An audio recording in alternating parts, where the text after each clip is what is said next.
Hi again, everybody. I'm Ross Cavett, back in the Cobb TV studios with our chairman, Mike Boyce, on this February day. And good afternoon or good evening. Wherever you are, both. Yeah, whatever time it is. That's right. A lot of news being made this particular week about some potential cuts that could be coming down the line, depending on how the budget shakes out this year, particularly libraries. Where does that all stand? Well, I think it's important to answer that question that we look at the context of the big picture. Obviously, there are third rail issues in our county, and as we saw from the famous pie chart, the mandated, essential, and desired programs, in the desired programs, those are the issues where the voters are, they care the most about because they affect them directly. Senior centers, parks, and libraries. And in the interest of fairness, if we're going to start dealing with a budget in a way that's appropriate, that reflects how a budget really should be constructed, everything has to be on the table and we looked at every year. There's different terms for that. Some call them sunset provisions, others call them zero-based budgeting. But the bottom line is every year, because this involves taxpayers' money, every program has to recompete to make sure that if we're spending taxpayer money, it's for a program that's appropriate and reflects the will of the people. We obviously, the libraries is, of all the third rail issues, the library is probably the biggest one because it reflects the culture that not just we have in the Cobb County, but across America. I believe the libraries are the cornerstone for our educational system, and our educational system are the cornerstone for success in life. And if you pull one out, then it has an adverse impact on the other. But nonetheless, the demographics of the county are changing. More people are moving in different parts of the county, and so services have to move to where they are to reflect that population. And this year, we have done a number of things. We built the new Sewell Mill Library and Cultural Center. They're going to consolidate the Ackworth and Kennesaw libraries and build a new North Cobb library, and that's, I believe we've passed the board has approved the SPLOST funding for that. Commissioner Rod has found a way for a developer to, at his own expense, move the Louis A. Ray Library into a new facility. So we are doing things to reflect the citizens' need to make sure we have libraries. But there are libraries out there where the usage has gone down. And there are probably a lot of different reasons for that. But the bottom line is, should we keep something open or should we consolidate something based on the new usage data? And that's the discussions we're going to have here over the next 5 months.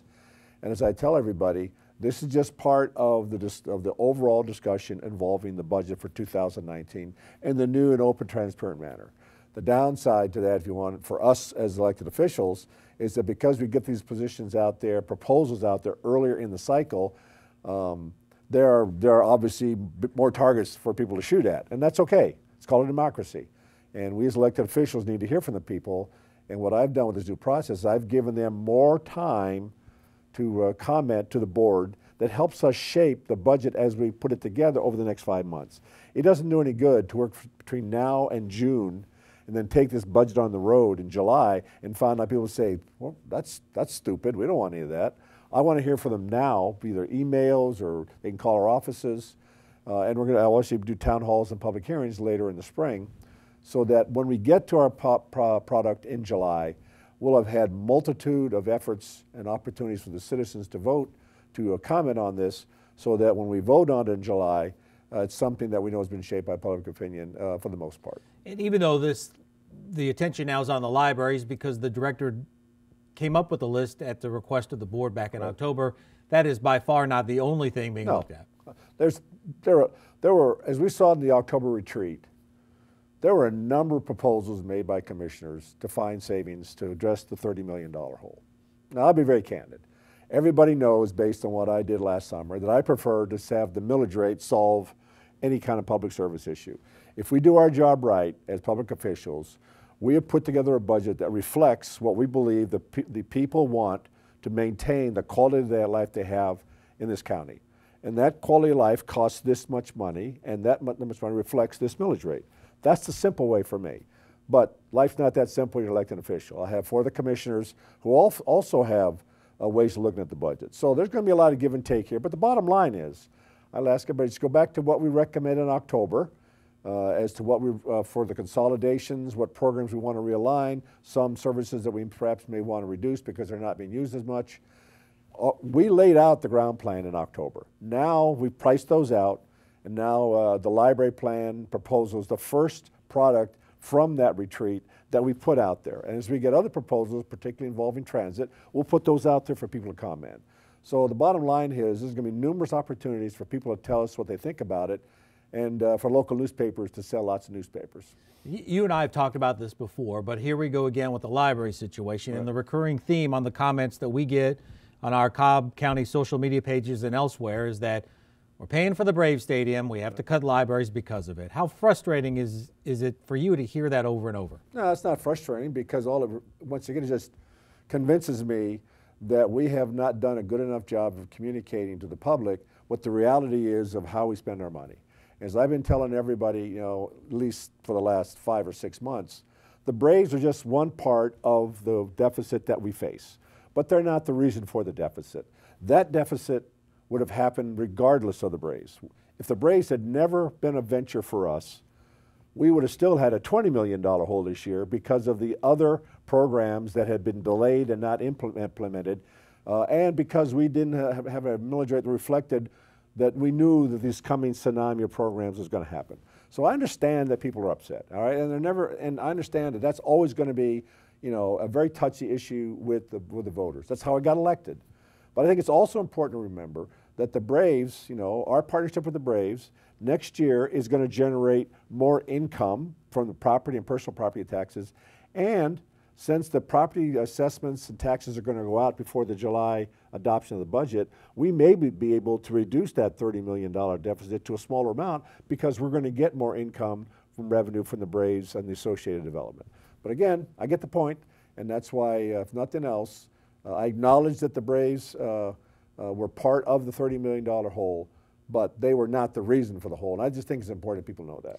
And another sense of frustration as well is when you go through this discussion that's being had about the budget, and you pointed this out in your State of the County, is even though we could be criticized for a millage rate increase, when you look at our comparable partners in the metro area, it tells a pretty clear story. It does. Yeah, there's no question about it. Even we would have to go a long way and raise the millage rate significantly to even come close to matching some of the millage rates in the other counties.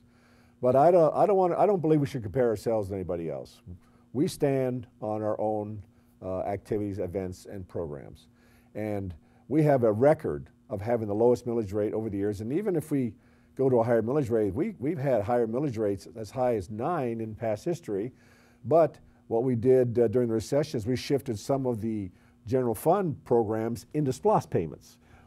Police cars, computer equipment, paving of the roads. So what that did was it gave the impression that we were really being super efficient when all we really did is we shifted general fund programs into the SPLOST bucket, and so that allowed us to bring our millage rate down. The trouble is that with that kind of thinking, eventually you could go to 0 and still do everything. Well, the bottom line is, ladies and gentlemen, we have turned over every leaf. And I know every commissioner now, because of what we did last year, realizes we have cut every program as much as we possibly can.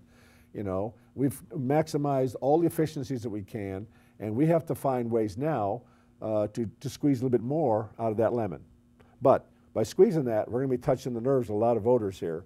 And that's why, despite the political heat that we're going to take, it's the right thing to do. We need to have the voters communicate to us their concerns, and we need to tell them, if this is what you want, this is what it costs, and we're going to get the opportunity with the town halls to tell us that later in the spring. When we go through that process of trying to cut the budget, one thing that jumped out at me is we have fewer people working for the county now than did before the recession, yet we're serving a much greater population. That's correct. I remember I belong to another board here. Actually, I belong to several boards, but recently one of the boards, as part of its appendix to its report, had on there the county employment history. And 10 years ago, this county had 400 more employees than it has right now. So we, in fact, have gone down in the number of employees, and we're still defunding positions and have done so in the 2018 budget. So when people say we need to take a look at our numbers, the reality is we have done that, and we've, in fact, responded to that suggestion. But the bottom line is that after a while you start getting away from muscle, you get in the bone, and when you get in the bone, the structure collapses. Right. The Board of Commissioners back Tuesday for a meeting. One of the things that's also created some discussion is adjusting the pay for some of our men and women in law enforcement, and that's something you'll be discussing. Right. When we did the pay study, and we passed it in the spring, first of all, I want to clear up a misconception of that pay study was a pay raise for employees. It was not. All that pay study did was it took about 45% of our employees and brought their compensation up to the mid-market level. Why is that important? Because if we didn't do that in this very hot recruiting market, we would lose them. And I don't care what anybody says, you just can't bring new people in here and overnight turn them into professionals we've had for 7 to 10 years. But a downside to the pay study was that it created this situation called a compression, where the new pay compensation was equivalent to somebody that had been in service to the county longer. So you could actually have a new employee come in and make as much money as somebody that had been here 5 to 10 years.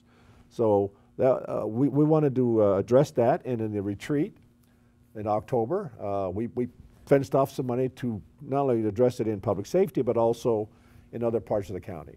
And the board right now, although I'm not in favor of because of budgetary reasons, has decided to take one-time money to accelerate that compensation or that compression issue for police sergeants and lieutenants, and for deputy and sheriff sergeant lieutenants.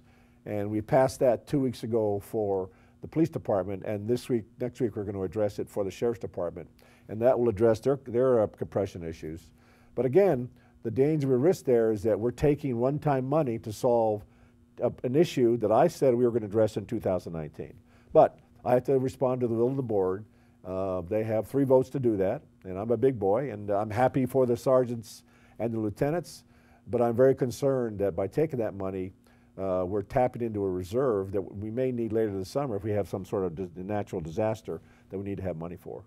So obviously the next few months ahead, we're going to have a lot of information coming out, a lot of need, in your opinion, for reaction and feedback from the people out there. And we're going to fence off part of our cobbcounty.org website. Great. And how else should people tune in to get information on this? Well, obviously I want them to sign up for my weekly video, and you can do that at www.cobbcounty.org/Boyce. You can send emails. We're obviously all on the website, and we're all becoming. But the most important thing right now is not just to contact me, but contact all the board members. I cannot emphasize enough that public input does make an impression and influence how this board acts and votes. Obviously, during we're going to have 3 public hearings for the budget and 3 on the millage rate. Plus, I'm doing town halls later in the spring. So I think we're going to have right now is we're going to have a lot of discussion about this, and there's lots of opportunity. And the earlier you get your voice in there, the easier you make our job, because that doesn't mean we're not going to be doing something where we're wasting our time. We're clearly either we're not going to do that, or we're going to do that at great political risk. So the nice part here is that although it's very noisy right now, I wouldn't have it any other way. And I've been answering, literally hundreds of emails already about the senior center and the library closures, and I know I'll get a lot more, and I could not be more pleased at that. All right, well, as the noise continues to grow, you can tune into our social media pages. As the chairman mentioned, go onto our website as well, so we're going to fence off some areas to have all this information easily presentable, and we'll talk to you again next week. I look forward to coming back, Ross. Thank you. Thanks.